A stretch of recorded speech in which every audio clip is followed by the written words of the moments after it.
और लास्टली मैं 265 रोप वे, cable car और फेनिकुलर रेलवे बना रहा हूँ। ये जो उत्तराखंड में क्या होता है कि हम लोग ऐसा डीजल बस दोहा छोड़ छोड़ के ऊपर तक जाते हैं, और उसके बजाय हम रोप वे, केबल कार सब जगह बना रहे हैं। उससे पोल्यूशन कम होगा, समय बहुत बचेगा। जहाँ 2 घंटा लगता है वहाँ 10 मिनट में जाएंगे। ऐसे 265 प्रोजेक्ट हम करें। केदारनाथ का भी उसमें है, बद्रीनाथ का भी है। इससे टूरिज्म बढ़ेगा। और अनेक जगह पर जो पहाड़ पर है, उत्तराखंड, हिमाचल, कश्मीर, अब लद्दाख, लेह में हम कोशिश कर रहे थे कि डायरेक्ट पहाड़ को लगकर एक फेनिकुलर रेलवे सिस्टम जो स्विट्जरलैंड में है, वो भी हम आईआईटी के इंजीनियर से तैयार की है। धीरे धीरे उस राज्य के अनुसार, आवश्यकता के अनुसार, पोल्यूशन को कम करने वाली, कॉस्ट को खर्चा कम करके टिकट रेट कम होगा और इकोनॉमिकली वायबल होगा। तो ये इसको ट्रांसपोर्ट सेक्टर में जाने की कोशिश हो रही है। टाटा के साथ कर रहे हैं कि मैं यकोस्लाविया गया था, तब स्कोडा में गया था, तो 3 बसें जोड़कर एक ट्रॉली बस है, 132 लोग उसमें बैठेंगे। ऊपर में जो उन्होंने, टाटा ने हिटैची की टेक्नोलॉजी को सिलेक्ट किया है। हमारे नागपुर के रिंग रोड पर वो 49 किलोमीटर घूमेगी दोनों साइड से, और बस स्टॉप पर 40 किलोमीटर पर जाके जब रुकेगी तो 40 सेकंड में वो 40 किलोमीटर के लिए एकदम चार्ज होगी, फिर चलेगी। उसकी कॉस्ट आ रही है 35 से 40 रुपए पर किलोमीटर। अब मैंने उनको सुझाव दिया कि एयर कंडीशन चाहिए, चेयर्स अच्छी चाहिए, एक लैपटॉप सामने चाहिए, और जैसे एयर, विशेष रूप से हवाई जहाज में एयर होस्टेस होती है, वैसे एक बस होस्टेस भी करे, और लोगों को फ्रूट्स या कोई चाय, ड्रिंक्स वगैरह, पैक फूड, वो भी बस में मिले। और मैंने जो कैलकुलेशन किया, इस बस का किराया डीजल बस की तुलना में 30% कम होगा। तो ये एकदम चीपर है, और इलेक्ट्रिक अगर वो सोलर पे मिलती है तो और कम हो जाएगा। तो धीरे धीरे पब्लिक ट्रांसपोर्ट और electricity, alternative fuel and biofuel, ये हमको करना है। ये हम लोग 3 महीने के अंदर सैटेलाइट बेस्ड टोल सिस्टम ला रहे हैं, और हमारा इनकम 1,40,000 करोड़ पर ईयर होगा। आपने अभी टोल नाका का जिक्र किया, तो जीपीएस के जरिए, और दूसरी बात ये आई सामने, आपने बताया था कि जितना डिस्टेंस ट्रैवल किया उतने का ही टोल लगेगा, पूरी सड़क का नहीं लगेगा। अब आप ये बताएं कि ये कब से होगा? 3 महीने के अंदर अभी टेंडर निकल रहा है, 3 महीने के अंदर शुरू करें। 3 महीने के अंदर? हाँ। सारे टोल के चेक नाका? सारे नहीं होंगे, फर्स्ट फेज में 5,000 किलोमीटर होगा, और जैसा सक्सेसफुल हुआ, परसों या अशोक होटल में वर्कशॉप हो गया, प्री बीड कॉन्फ्रेंस जैसा, दुनिया के सब टेक्नोलॉजी आए थे, टेक्नोलॉजी प्रोवाइडर, आईटी कंपनी और टोल ऑपरेटर। तो हमने टेक्निकल फाइनेंशियल क्वालिफिकेशंस पक्के कर दिए। शायद 15-20 दिन में हम टेंडर निकालेंगे और हम कर शुरू करेंगे। तो और ये जो आपकी बात है ना, ये बिल्कुल सही है कि कभी कभी शहर के पास, ये हमारा गलती नहीं है, ये यूपीए सरकार थी तब इन्होंने क्या किया, शहर के बाजू में टोल लगा दिया। वो उसको स्वीटनर कहते थे, प्रोजेक्ट की वायबिलिटी बढ़ाने के लिए। मैंने कहा ये नहीं करना, सब अर्बन पॉपुलेशन के बाहर जाओ और वहां टोल लगाओ। जहां से जाएगा वो कैमरा में फोटो निकलेगा, जहां से निकलेगा वहां निकला, उतने डिस्टेंस का टोल आपके बैंक अकाउंट से निकल जाएगा।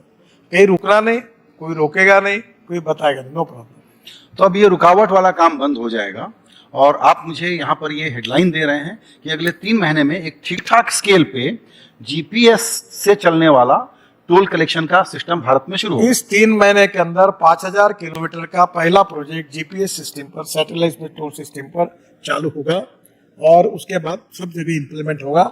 ये मैं आपको बिल्कुल विश्वास के साथ बता रहा हूँ, और ये होगा। अभी एक मैक्सिमम 300 किलो वजन का ड्रोन मैंने लॉन्च किया। अब मैंने उनको कहा कि तुम हिमाचल में जाओ और कश्मीर में जाओ, जो पहाड़ी पर एप्पल होता है, वो ड्रोन वहां जाकर वो एप्पल नीचे लाएगा, और दवाई से लेकर बाकी इसेंशियल चीजें वो डाल के ड्रोन में ऊपर जाएगी। अब हमारी ड्रोन की जो कंपनी है वो 300 किलो तक आई है। आज जिस दिन हमारी कंपनी 650 किलो का ड्रोन बनेगी, उस दिन तो लोग ही हवा में उड़कर इधर से उधर जाएंगे, एयरपोर्ट पे जाएंगे। पहली बात तो ऐसी है कि मैं तो पूरा ग्रीन रिवोल्यूशन इंफ्रास्ट्रक्चर में करना चाहता हूँ। 50 प्रोजेक्ट हमने, जो बाम्बू है उसके क्रैश बैरियर सक्सेसफुली बने, और इंदौर के हमारे इंस्टीट्यूट ने सर्टिफाई किया। अब ग्रीन हाइड्रोजन ये फ्यूचर है। मेरे पास हाइड्रोजन पे चलने वाली जो गाड़ी है साहब, और हमने उसको लॉन्च किया था, तो गाड़ी का नाम है मिराई, टोयोटा की है। तो मिराई का अर्थ है फ्यूचर। और हमारी ट्रक, हमारी बसेस, हमारी कार, हमारा फ्यूल कोयला और पेट्रोलियम के बजाय अगर हाइड्रोजन बन गया तो हमारा देश ऊर्जा को आयात करने वाला नहीं, ऊर्जा को निर्यात करने वाला देश बने। That is to be the dream. मैं एक कोशिश कर रहा हूँ, वो काम अभी नहीं हुआ, वो एमपीबीएस सी प्लेन। मैंने वो प्लेन लाया था, मैं मुंबई में पानी पे उतरा, बाद में मोदी जी भी अहमदाबाद में उन्होंने उसका प्रयोग किया कि जो हवाई पट्टी पे उतरता है और पानी पे उतरता है, और 18 सीटर प्लेन की कीमत ये केवल 18 करोड़ रुपए है। अब भारत सरकार ने उसके रूट भी तैयार किए हैं। अगर उसके लिए इन्वेस्टर मिल जाएंगे तो आप यमुना से उड़ जाएंगे तो ताजमहल के पीछे उतरेंगे 15 मिनट में, 2 घंटे में ताजमहल देखेंगे, फिर वापस आएंगे, फिर इसमें उतरेंगे तो डायरेक्ट यमुना में आएंगे, यमुना से निकलकर कोई डैम में उतरेंगे तो वाटर पोर्ट जैसे है डैम और तालाब ये बनेंगे, तो ये नया ट्रांसपोर्ट का साधन होगा। कल मुंबई आईटी में एक सेमिनार है और हमारे सब लोगों को भेजा है। हमारा प्रॉब्लम ये है कि ड्रोन टेक्नोलॉजी के बारे में आपकी क्या राय है मुझे कमेंट सेक्शन में जरूर बताइएगा। तो नेक्स्ट चैनल पे भारत की ऐसी अपडेट लाते रहता हूँ। अगर आपको वीडियो इन्फॉर्मेटिव लगी है तो चैनल को लाइक कीजिए, शेयर कीजिए, कमेंट कीजिए और साथ ही साथ सब्सक्राइब कर दीजिए। जय हिंद।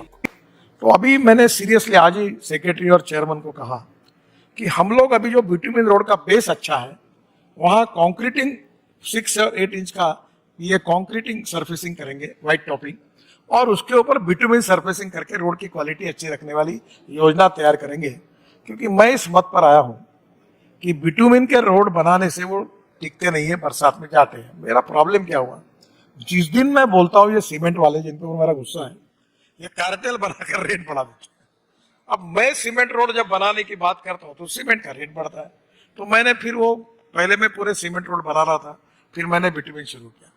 तो ये प्रॉब्लम यही है कि सीमेंट वाले प्रोडक्शन बढ़ाए, प्रॉफिट कमाए, पर कम प्रोडक्शन करके वो रेट ज्यादा रखे या ना करें। तो मुझे लगता है आने वाले समय में कंक्रीट रोड के बिना कोई पर्याय नहीं है।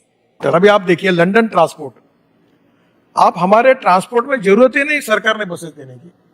लंदन ट्रांसपोर्ट का कंसेप्ट क्या है कि इलेक्ट्रिक की एक बस समझो 60 रुपए पर किलोमीटर पकड़ो, तो महानगर पालिका या स्टेट गवर्नमेंट देती है कि हम 250 किलोमीटर की गारंटी देते हैं, और रोज वो जो बस है वो 300 किलोमीटर सवा 3 जाती है। टिकट जाने के बाद एक्स्ट्रा अकाउंट में केवल जो बैंक को पैसे देना उतना देने से बस प्रॉफिट में है, ड्राइवर ऑपरेटर का और कंडक्टर कारपोरेशन का। और अभी सिस्टम टिकट के रखने नहीं। मेरे डिपार्टमेंट में ये स्टेट ट्रांसपोर्ट मेरे पास है, तो बस ट्रांसपोर्ट मैं मजाक में कहता हूँ हॉर्न चढ़कर सब बचता है बस तब पे बच्चे लोग। तो मैंने कहा तुम ये सब स्क्रैपिंग करो और तुम ये सीधा ऑपरेटर अपॉइंट करो, तुमको फायदा मिलेगा और 30% टिकट रेट कम होगा, एयर कंडीशन बस में गरीब लोग घूमेंगे। तो अब दुनिया के साथ धीरे धीरे हमको कंज्यूमर को भी सोचना होगा और ये संभव है।